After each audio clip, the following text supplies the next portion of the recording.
I'm stupid, you're smart. I was wrong, you were right. You're the best, I'm the worst. You're very good looking, I'm not attractive. All right. As long as you're willing to admit that. Welcome to the Black Irish Podcast.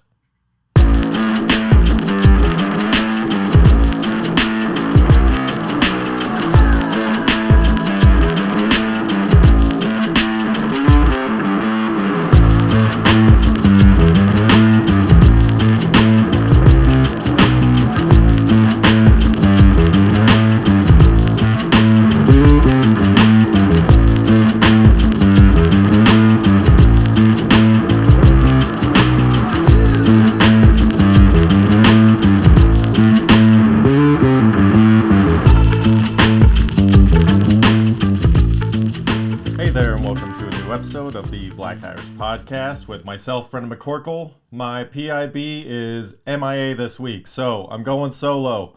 It's going to be a bit of a different show because of that, but we're still going to rock through it anyway because we said we're going to be here every week, so we're going to be here every week. That being said, did you know those stupid sensors in the house, the carbon monoxide sensors, the ones that they make you put in before you sell your house that just all they do is smell farts? Well, I farted so bad the other day that it set it off. And let me tell you, when you think a smoke detector has a battery that's dying and you're going through every room in the house trying to smash every single smoke detector because you cannot figure out which one it is, and you're like unplugging the batteries. You're like, why is something still beeping somewhere? It was the gosh darn carbon monoxide. So I just took it off the wall, aired it out a little bit, put it back on. Everybody's fine. Nobody's dying because of a fart. But that also got me thinking, like, what gives me the worst farts? Like, the loudest farts are usually, like, meat-based or pizza-based or something like that. Usually it's, like, a heavier, nasty, solid type food. You know, it's not like the organic-y vegetable stuff that just makes you shit all the time. It's, you know, something hefty, not necessarily smelly, but loud, boisterous. But that being said, the smelliest stuff is always the diet food, like high protein shit. Definitely all those herbs and weird stuff you put in smoothies. Like, that stuff just, I mean, it stinks on the way out. And it definitely gives you gas. Like, it's your body's trying to break all these things down and it doesn't know what to do. It's just fighting everything. It just turns into bubbles and there it goes. Which I'm actually dieting and exercising right now, which sucks. It always sucks until it doesn't, which is the weirdest thing. But like for dieting, for me, it's not. Right now I'm dieting and I'm doing like, I won't eat until like noon or so, but I also never ate breakfast before. So this whole intermittent fast thing, I was just ahead of the curve because I've never eaten breakfast. But I'll do like a workout exercise in the morning, then do like a protein shake because it's a treat. It tastes good. You know, I do like cookies and cream protein powder and just some random frozen fruit. It's awesome. And then, but that gives me tremendous gas because it's just, I don't know, blended up crap.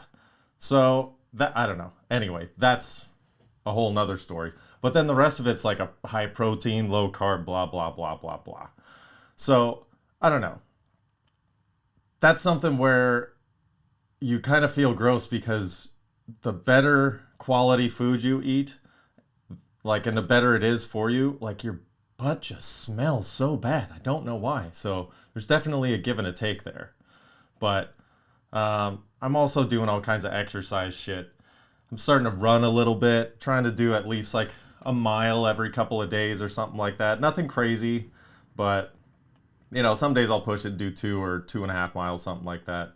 And I always try and have fun with everything I do, even exercise. And so sometimes when I take a break, like in between a block, like I'll take one stretch and I'll walk instead of run or jog. And I usually throw like a pimp limp in there, but I'll do it on like my left side on one, and then the next time I take a break, I'll do it on my right side so it's even.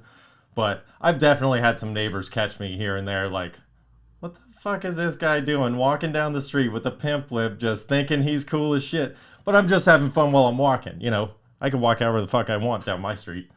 But, you know, have fun with that kind of shit. So I usually try and do something like that. And then I'll try and do, on the other days, do like a high intensity, like a kettlebell workout or some shit like that. But it is no joke. It is hard as fuck to do that kind of stuff. But, you know, the way we do it over here at the Black Irish Podcast is dance like nobody's watching, exercise like everybody is. Like you're at your fucking 9th grade first PE class where everybody's doing like how many pull-ups can you do in a minute, how many sit-ups, blah, blah, blah, blah, blah, where you got to do your strength and conditioning for the year. 9th grade's always at that level because it's like, all right, before that it wasn't a big deal. High school, it's like, oh, there's 4 grades, so there's 4 years of kids above you. Like you're looking at almost men that you're trying to impress. So that's your first real gauge of you're going to push yourself to the absolute limit. Take yourself there every time you exercise. Imagine somebody's filming you for YouTube or some shit like that. You'll get your shit done. Guaranteed you'll get your shit done. And you'll do it with the proper form and you won't be lazy. You know, but also if you don't feel like exercising, fucking who cares?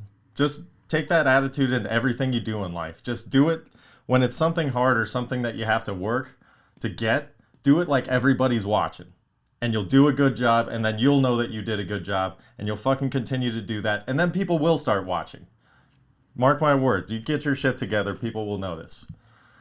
But after you exercise, you have to go and rinse off, shower off. So the other day I had to do that, and unfortunately, the only option was the kids' bathroom. So not a big deal. Fortunate enough to have 2 bathrooms. So go in the kids' bathroom, and I'm dealing with the kids' soap as well. So we have a beautiful Honest brand, lovely, smooth skin, orange vanilla, pump foaming soap. It's delightful. I have never washed myself with this before, so I go on, I start washing, and it's delightful. And then I realized that my balls were going to smell like a 50-50 creamsicle ice cream bar, and that proved to be problematic because later in the day, whenever I smelled my fingers, I wanted a tasty treat. So there's good and bad to smelling like a creamsicle. And the bad is when you smell your sweaty nuts, you want tasty treats. But I do plan on getting my nuts super sweaty in May. Here's what I'm doing, and I'm going to put it out there to anybody who wants to do it with me. Feel no pressure, but if you want to, I've seen a lot of friends lately on social media saying how they want to make a change in their life and, you know, get fit or at least not feel like whatever they're currently feeling like. So I'm going to do 30 days of pain in May. And all that is, do it at your own pace, but do it every day, every single day. And that's exercise, physical activity outside of your normal shit. If you do physical labor for work, good for you. Do fucking 20 minutes of yoga, doesn't matter. Do something outside if you want to. If you don't, fucking sit on the couch. I don't give a shit. But we'll do it every single day. And before you get ahead of yourself, I know there's 31 days in May, motherfucker. Memorial Day is the 31st. That's the payoff. That's the day that it's yes day for exercising your ass off for 30 days in May, bringing the pain, and you celebrate however you want to with the biggest cheat day of your life on May 31st. So anybody that wants to do it with me, I'll be posting on social media, checking in, making sure, keeping myself accountable, and follow along, join in, do whatever the fuck you want. But it sounds like fun, and it sounds like it's going to hurt. So come along with me on that one. Speaking of being hurt, I'm kicking my ass! Do you mind? Even though Mike's not here, we're still going to do the super fight in honor of him. I will take 1, 2, 3, 4, 5, 6, 7. The first will be a crazy cat lady. I'll defend the crazy cat lady as if I'm Mike, so he'd have given up already. And I am Sherlock Holmes. So Sherlock Holmes versus a crazy cat lady. Let's see. Mike would not care for this. Or he would just say he'd sick all his pussy on me. I don't know. All right. The crazy cat lady is riding a broomstick. And Sherlock Holmes is locked in a shark cage. Shit. Super jump. Crazy cat lady is riding a broomstick. Super jump. I don't even know what that means. And Sherlock Holmes, who is locked in a shark cage, is narcoleptic. This is going to be difficult. So, let's start off with the crazy cat lady. She's riding a broomstick. She's a witch. That's obvious. She already has other superpowers. Super jump. She could just jump really high. That's pretty cool. Considering somebody's locked in a shark cage, she's going to have to go bouncing back and forth over. We can utilize that later. But she is a crazy cat lady. So, she will be distracted. Forget to feed her cat. She's going to have a bunch of malnutrition felines coming after Sherlock Holmes. Locked in a shark cage. Not necessarily underwater, just in a cage. And he probably needs a bee in there because he's narcoleptic and falls asleep a lot. So he needs to protect himself from the world. I get that. Okay. Sherlock Holmes. So what he's going to do is he's going to grab one of these hungry cats and start whipping it around. Really riling this thing up in the shark cage. Okay. Knocking the head against the bars. This feline's almost dead anyway. Sorry, people. I don't have anything against cats, even though I don't care for them. I prefer dogs. But this cat's got to sacrifice itself for the good of Sherlock Holmes and his narcolepsy. So this cat's going around getting wound up, right? This finally incites a little excitement in all the other felines. They attack this crazy cat lady. This bitch has been not taking care of them forever, leaving the TV on. There's shit everywhere. She's a hoarder. She needs to go. They attack her. Then these crazy cats finally feast on her remains, get enough strength to go into the cage, take out Sherlock Holmes. He's gone. He's asleep. He doesn't even realize he's being eaten alive until halfway through. And there's so many felines there. All they got to do is take 3 or 4 bites because this crazy cat lady has umpteen amount of fucking cats in her house. So I'm sorry, Sherlock. You're toast, bro. The cats win. The cats win. This is just so brutal, and yet I can't look away. Well, that's all you can do when you don't have anybody to fight except for yourself. So, I am in the current process of losing a toenail, so that's not disgusting at all. This would be, I was trying to think, I think it's my 3rd or 4th toenail that I would be losing. And I've also lost at least 3 fingernails. And I think that's, I don't know, I wanted to ask Mike, but I think that's a lot more than most normal people or like your standard citizen. Granted, I was in construction for quite a while, doing various things, but, I mean, at least 3 and 3. So, I mean, the toenails, 2 of them was from kicking things, including this current one. That you should, don't kick shit. Just don't kick and punch stuff. It's done. And then I think, and both of them are my right big toe. And then I think my left big toe, I dropped something on it. Or I was resting something on it because I used to work with glass and steel toe boots. I don't remember. But that one, I think it was just like pressure or something causing an ingrown toenail. That had to go. So I think those are my 3 toenail bits. And as far as fingernails go, I mean, if you haven't lost a fingernail, go live a little bit. Jeez, come on. Go outside for crying out loud. The first time I smashed my fingernail, though, I lost my middle fingernail, I think when I was maybe like 6 or 7. So probably my oldest boy's age. We had in the dining area where we lived, it was made out of like pine. It was like some light colored wood that was just like lacquered clear or whatever. And they had bench seats and the bench is lifted up for storage underneath. And sure enough, you lean them up one day, sure enough, to whack right on the top. And, a couple days later that goes away. And then just through construction, I think I've lost probably another, now that I think about it, 3 or 4 at least, just from smashing stuff. You just tape it up with blue tape or duct tape or whatever kind of tape you have, and you move on with your day. But I don't know. I think I definitely have an abnormal amount of nail loss in my life, but I think everybody's lost at least one. You smash it in something, like that's just living life. I don't know. Oh, but I also, you know what? I did lose another nail. I think just from wearing shoes that were too small for too long. That was just one of those things where we got, like, as a kid growing up, we got one new pair of shoes a year, and that was at the end of summer, right before the next school year. We got one pair of shoes and like 3 pairs of clothes, right? And you always wanted to pick at like Miller's Outpost or Mervyn's or whatever the shit was back in the day for fucking white people. And layaway, bro. Target layaway, Walmart layaway, that was the shit. But you would try and mix and match. You're like, all right, you get 3 outfits. So you're like, what's going to mix and match the most? That, and you had hand-me-downs too. We did hand-me-downs in my neighborhood. So it was like you got your 3 outfits, and then you got hand-me-downs from the older kids on your block from what they had previously. So I grew up in Palmdale, and it was a melting pot of people on my street. You know, to us, it wasn't black, Mexican, white, whatever. It was, we were all fucking poor. That's what we were.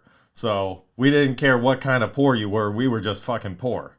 So that's what we all had in common. And the best hand-me-down that I ever had was in, I want to say, 7th and 8th grade. So I was 10 and 11, or 11 and 12. 11 and 12, maybe. Yeah, 11 and 12. I'm a white kid with a just towhead, blonde colored hair, hair down to my shoulders, surfer kind of haircut, shaved on the sides, and I had my Mexican neighbor across the street hand-me-downs who was very into rap, and we used to listen to all that good stuff, Beastie Boys and, you know, Notorious and Tupac and all that stuff back in the day. And he gave me size 32 waist purple jeans, and there was also matching teal jeans. So I was 11 years old wearing a size 32 waist, so they were just the baggiest, almost Jenko style baggy purple jeans. And I rocked them once a week because guess what? I had to. I didn't have a fucking choice. That's what you got to do. Unlike my co-host, Mike, which I'm totally blasting him right now since he's not here to defend himself, he loves Crocs. I don't get it. I hate them. They make every vagina dry up. I just don't understand why. I get it if you're using it in your field of work. If you're a nurse, you're on your feet all day, that's a part of your uniform. I'm okay with that. If you're a chef, you know, in the back of the kitchen, you're a line cook, I get it. Again, part of the uniform. If you're out in public, not to or from work, where it's a part of your uniform, it is fucking unacceptable to wear Crocs. Get it through your head. And if you wear Crocs with socks, cut off your fucking feet. It's wrong. You're a menace to society. You need to stop going out in public. It's rude. We all have to look at you too.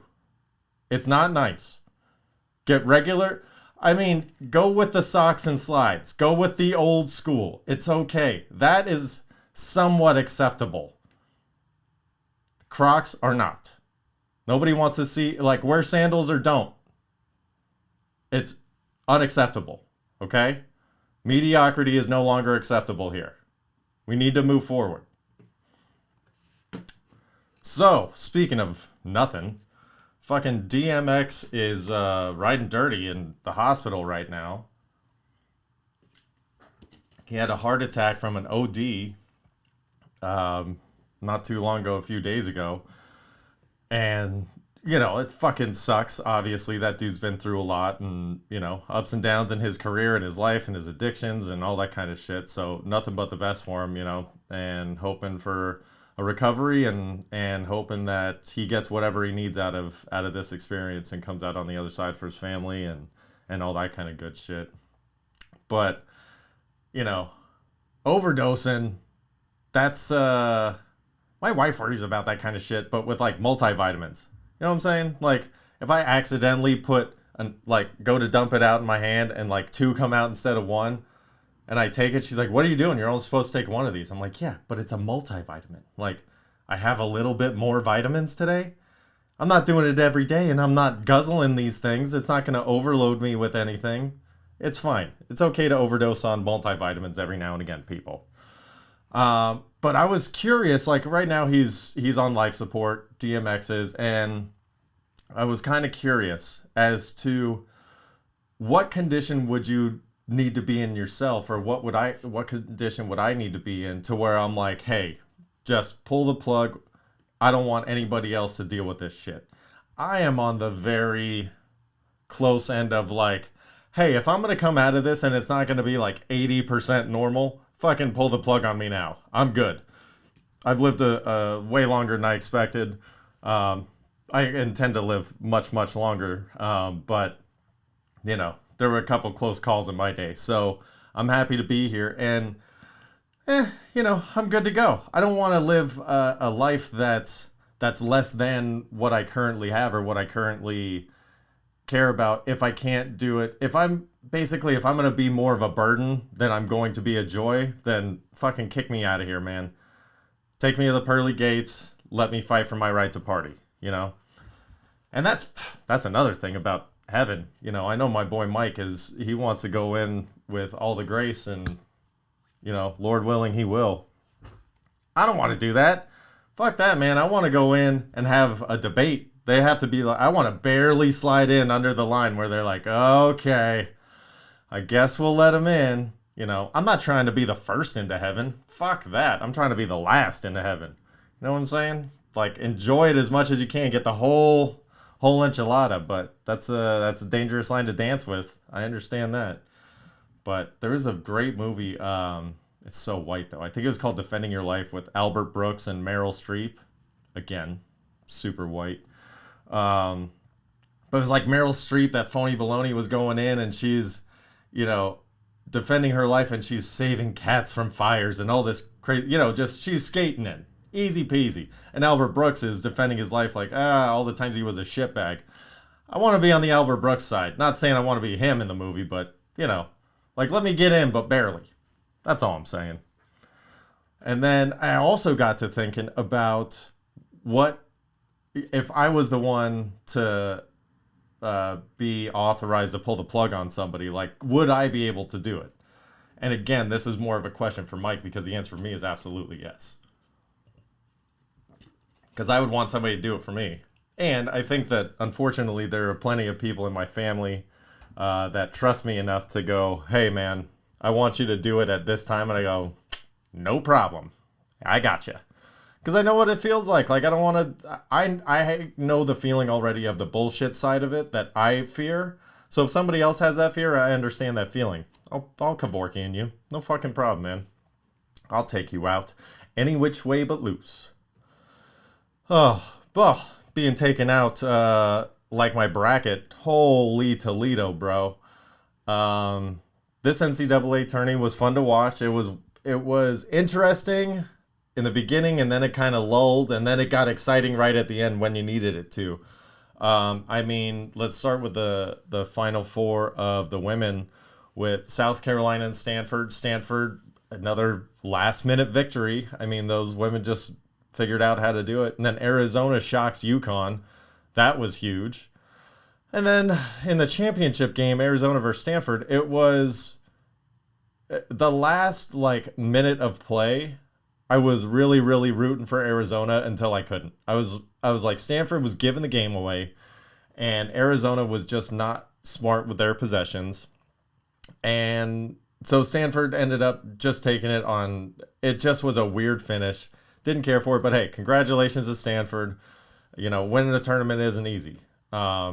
Just tell that to the Gonzags. One of the best finishes to a Final Four game, and devastating losses as well. The Gonzaga versus UCLA it was a last minute overtime shot that was not supposed to go. Like, it was one of those shots where everybody in the room had the exact same reaction of, oh! like you just don't have any words. It's the same reaction. It's a visceral, guttural reaction, and it's like the pain and the joy and the everything is like, oh, it's so nasty and raw how that got dealt to him. But at the same time, you're so excited that something exciting happened. You didn't care that it crushed somebody else. It's amazing. And then Baylor just took Houston to task, and then did the same thing to Gonzaga. I ended up losing a couple of parlays there because I thought the Zags were going to keep it tight in the beginning because I thought Baylor just has so much talent and they're so explosive. I thought they were going to come out tight and Gonzaga was going to be able to kind of wrangle them in, maybe be like 34, 38 at halftime, something like that. And then Baylor was going to finally like get some momentum towards the end of the first half, come out of halftime, and then be Baylor. I was wrong. They were Baylor from the start. And they just came out and just played their game and made the Zags catch up because the Zags wanted to play that inside slow game, and Baylor said, fuck you, we're running, we're pressing, we're stealing. Like, they were all over the place. It was a very, very impressive win by Baylor. And, that's just the way the cookie crumbles sometimes. But that's why they play the game, and that's why the tournament's so much fun, is because even though it does come down to a 1-1, nobody saw it going. I mean, I shouldn't say nobody, but a lot of people didn't see it going the way that it did. So, it was a fun watch.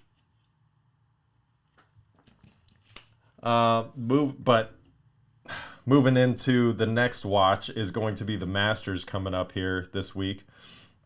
So, I don't know what the fuck Bryson DeChambeau is doing, but it's pissing me off. I've never liked DeChambeau. This dude, he's weird from the start, but I get it. He's got his own thing. He's leaning into it a little too far. He's becoming a caricature of himself, and it's fucking annoying. I've got a special thing in my bag for the Masters, but I'm not telling anybody. I'm the weird guy that has all my clubs the same length. Like, look. We get it, bro. That's your quirk. Oh, you're good at math. You have these weird angle things that you do. We get it. Okay. But he's even growing his hair like a douche. Just everything about him sucks. And he's probably he has a very good chance to win. And it's very unfortunate because had he won when he was becoming a douchebag, it would have been a little bit easier to swallow. But now that he's full douche, it's going to be tough to swallow. But that being said, I have my money on the Spieth train. I'm hoping that it's more of a nostalgia bet. Betting with my heart on that one. Hoping that Spieth can kind of turn his shit around, win a major again, and, get back into the mix. I think that his odds are crap. I got him at 13-1, but, he should be closer to 25-1 in my opinion. But I also put some money on my boy Brooks Koepka, the Brooks bomber. I've always liked him, because he could always bomb. And then once he finally, a couple of years ago, figured out the rest of his game and put it together, man, he was unstoppable there for a while. So he's been injured. I'm hoping that he makes a run at it. So I think I got him at 25-1, and then somebody that I just feel is on the brink of surprising people is Hideki Matsuyama. So he was at 60-1. I threw a little on him as well. It's usually fun to have 3 or 4 horses in the race when it's such a large field to begin with. So it's always fun to do it that way. Kind of like picking horses. But I've also been doing, that's kind of the way I gamble though, is I've been putting too much money in lately, but what I try and do is do a set of daily bets or weekly bets that I feel comfortable with, that I can slowly build up a foundation of cash. And then it's usually to build up for a big event like the Masters or NBA playoffs. I'm like, man, I got to get my stack up so that I could, when the NBA rolls around and, championship week, I got to make sure that I'm funded, all that kind of stuff. So I've been doing round robin parlays with my baseball, because baseball, you got so many options. That's the thing I love about baseball season is there's, 10, 12 games a day sometimes. And you're, most days I should say. I pick the 6 that I like the most, and I'm like, okay, if I can win at least 3 of those, then I'll break even on the day. Because you're going to lose some with the VIG, but what I do is a round robin parlay to where I'll put a low amount of money, and the system automatically parlays everything to itself. So I'll get all the 2s, all the 3s, all the 4s, all the way up to 6, the 16 parlays. And so if I hit 3 out of 6, then I'm hitting all those parlays too. I'm making money on the day, albeit not that much. But if I have a good day where I'm hitting 5 or even 6, money's in the bank. Granted, those days are few and far between, but to hit 3 or 4, that's a more common thread. So that's how I like to do it, but I also pay a little bit more attention to baseball than I do basketball, so maybe a round robin parlay in basketball is in your future. I'm just saying look for the option on your side or with your bookie. That being said, I have no fucking idea what's going on with the NBA playoff picture. All I know is that everybody's kind of hurt, and it's like, oh, what if the Nets don't win the East? Who gives a shit if they win the East? Nobody. They care about that title, baby. They want the banner. Who gives a fuck about the East? Like, come on. You don't have to be the number 1 seed. You have to be the final team standing. That's it. I think it's just one of those things where sports writers are just, it's the tail end of the season. People are injured. People are resting. And these fucking sports writers got nothing better to do or talk about than just projections of these, like, they still have to talk about the good teams, but when there's nothing going on, they have to project this stupid banter. And it's not intellectual fodder. It's not. You're trying to intellectually finger fuck me, and I don't appreciate it. Give me the business or come up with something creative. Anyway, I just need to stop reading their shit. That's on me. Speaking of other things I should stop doing, I should stop going to breakfast restaurants that reuse old coffee mugs. It's not cute. It's disgusting. I don't want your aunt's old mug that she gave you hand-me-down that still has lead fucking paint on it and cracks in it, but it's cute because you're saving $6 on a mug. Give me a real mug. Give me a clean one. And if you're cleaning these old ones properly, they wouldn't have this shiny varnish on it. So something's awry here and I don't care for it. Oh, but that's just me venting and ranting like a lunatic. Oh, I wonder though, also with restaurants, since everything's finally reopening and people are either ignoring shit or going back to normal, have restaurants increased the price of their meals? I'm trying to think if I've noticed, or if I've even, because I haven't eaten out very much, so I don't know. But I am interested if like the price per entree is up $1, $2, maybe something you wouldn't notice. I'm curious about that, and which restaurants are doing that. Would it be like a chain restaurant that you would think like I don't want to throw anybody under the bus, but a chain restaurant, or maybe like a little individual restaurant, where everything's market price anyway. They're like, market price is 25% more today, fella. I don't know. I'm curious about that. And what kind of quality food are the restaurants getting? They should be getting the creme de la creme of everything right now, right? Or is everything just crap because nobody's been fishing and nobody's been killing cows and shit, so it's all scarce? I wonder. I should probably do a lot more research before I just randomly start talking about stuff, but that's also not how we do this here. So, even though I'm by myself, that just is what it is. So, I don't know. Let's see here. Let's do something fun. Let's go through my phone and see if I have any random notes that are worth discussing. A tool is a nerdy bully. Yeah, I agree with myself on that one. I got tricked into cocaine as a kid. I thought it was safe because they used to sell it in a can. It's a mediocre joke at best. Sunglasses banned for running. Oh my gosh, I must have been thinking about something like from Back to the Future, like Doc Brown was wearing. What a fucking weirdo. Be a humble savage. That's right, be a humble fucking savage. Live your life like that. Face mask on your chin when driving. Yeah. What's with all these fucking people driving around now that I mentioned it to myself? Speaking of. Okay. People who are driving with their mask around their chin. I get it. I get that part. It's convenient to just pick up and throw it over your nose. Okay.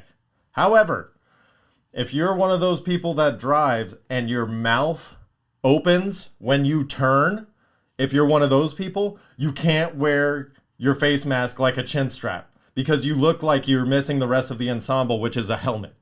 So if you're one of the people that open your mouth when you turn, and there are people out there, you guys are going to be listening to this while you're driving, and then the next time you're at a stoplight and you see somebody in the left-hand turn lane open their mouth when they're turning their wheel, you're going to go, oh shit! You're welcome. But also, I'm sorry, because now you're going to notice it everywhere you go. It's like when you get a new pair of shoes or a new car, you're like, yeah, look at this. Oh, fuck, everybody has it. So, sorry about that one in advance.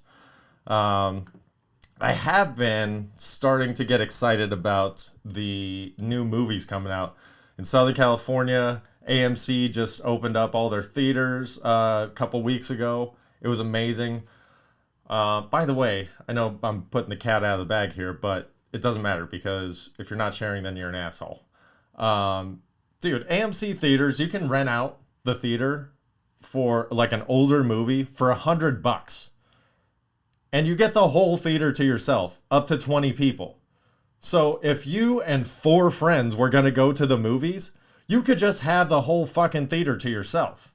Or you could invite other people. I'm not going to tell you how to live your life, but you could get 20 people for $100. That's $5 a person with only your friends. So if you want to chat or make fun of the movie, bro. And then for new movies, it's $300. That's a lot. But dude, for $100, rent out the theater. Just go have some fun. Put your feet up. Don't care about it. Leave your phone on. Nobody cares. It's your movie. Just a suggestion. But since that stuff's been going on, I've been interested in the new movies coming out that are actually like new, that they've been waiting to release. One of which is Mortal Kombat, which the original sucks balls. But, you know, I wish I had fond memories of it because it came out right about when I should have liked it. I think I was in my late teens or something like that. And it was not good. It wasn't even a bad good. It was like almost mediocre, so it just was crap. But the new one, if they do it the way that the trailer looks, it looks amazing. These movies, they're finally coming around to the fact that it's like, look, these 12-year-old kids are going to figure out a way to buy the rated R ticket. Everything's online now. Just make everything rated R. You used to have to make it so little kids could buy a ticket. Hello, miss. I have $5 for the cinema today and $2 for popcorn. It's not like that anymore. Get your shit online. You scan everything by yourself. Make everything rated R. Make movies the way they were intended to be seen. Like Mortal Kombat, when fucking, you know, they're slicing people and dicing people and they're showing, hopefully, like the fatalities and the brutalities and shit. The fun parts of the video game. Hopefully that's what we're going to see in the movie. So I am obviously pumped to see that. And secondly, like my chest is tight and I'm nervous about the Suicide Squad because the first version I was so excited for, and it was one of the biggest turd movies I've ever seen in my life. And it was almost mediocre. That's why it sucked so bad. So James Gunn is doing this new one, which he's great. I haven't seen I'm not a huge James Gunn person. I like everything in life, like music or actors. Like I don't pay attention to who it is. I'm like, oh yeah, I like that thing. I don't, I wish I gave more credit where credit was due, but I honestly just don't remember that kind of detail stuff. I remember very specific things about some stuff and nothing about other stuff. So it's the yin to my yang with my brain. That's how it works. But the new Suicide Squad trailer looks amazing.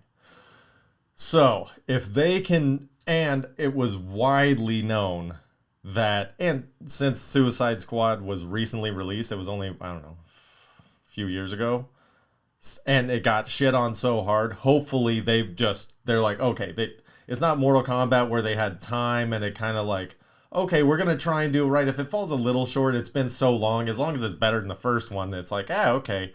This one, it's like, listen, Suicide Squad sucked. The Suicide Squad needs to, you're calling it the Suicide Squad. So you're telling us this is going to be the shit. I'm counting on it. I'm going in with full faith, thinking come August 6th or 23rd or whenever it comes out, I'll be watching it, and hopefully it's everything that I think it's going to be and more. I don't usually get excited about movies like that because of Suicide Squad, the first version, the beta version.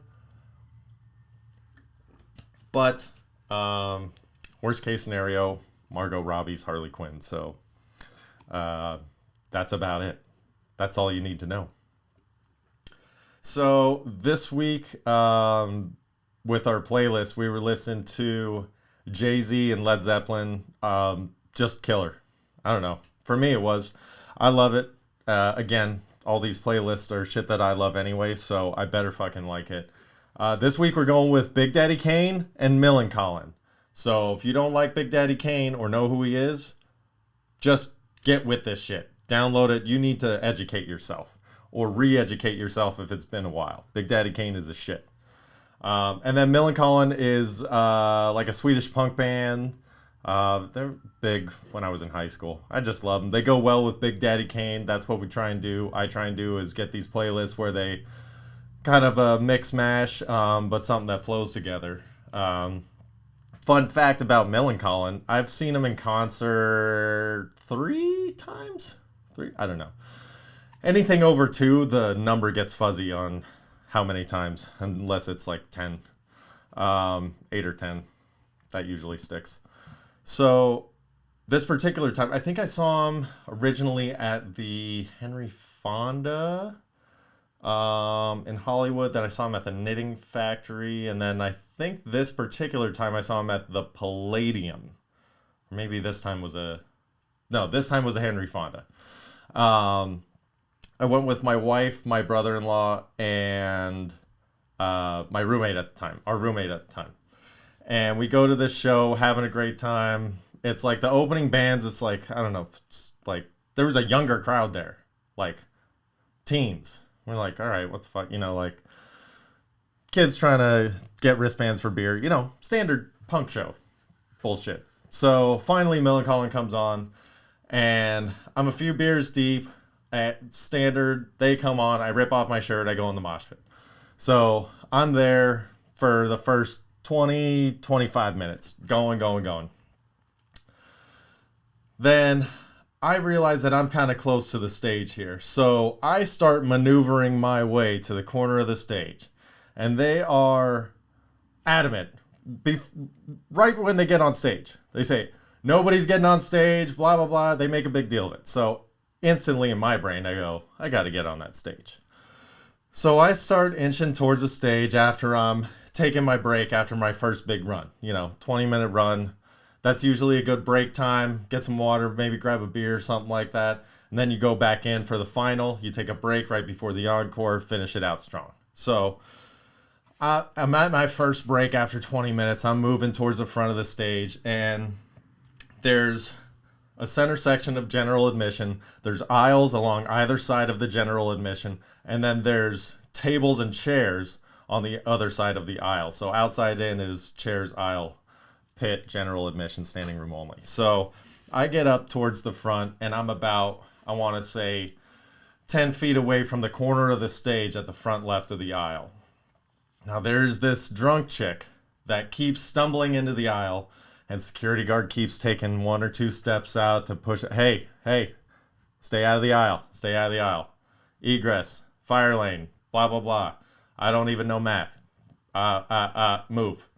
So after about the 3rd time, I'm doing a double dutch in my brain with this fucking security guard. So the 3rd time he goes to reach out, I dive on stage, jump up, start singing the song. The guy looks at me, the singer looks at me like, what the fuck? And I'm like, okay, this is pretty rude. So I go, woo, stage dive. I got fucking son-in-lawed, son. Everybody parted the sea. Oh my gosh, I hit the fucking deck. So in that instance, I had to make a split decision. I either stand up and lick my wounds, or you operate like a fucking champion, you get up and right back in that pit. So that's what I did. I got up, went in the pit, finished out the show. After the show, Lesbian walked up to my girlfriend, my wife, girlfriend at the time, wife now, hands back the shirt, my shirt, hits on her, and then we all leave. So I ended up getting my shirt back. Stage dive didn't work out so well, but here we are telling the story, you know, a decade later. Gosh, has it been that long? I think it's been that long. Maybe longer. Whew. Well, on that note, thank you guys for sticking with me if you have so far. Sorry Mike wasn't able to be with me, but he'll be back next time around. As always, do us a favor. Follow on Instagram at Brendallis7, at BlackIrish213, and at BlackIrishPod. Share, give us a rating, give us a review. And for this week's knowledge drop, I'm going to leave you with this. If you think that your favorite sushi restaurant is putting the same soy sauce in the red and the green caps bottles, you're probably right. Stop eating budget sushi. On that note, have a great week.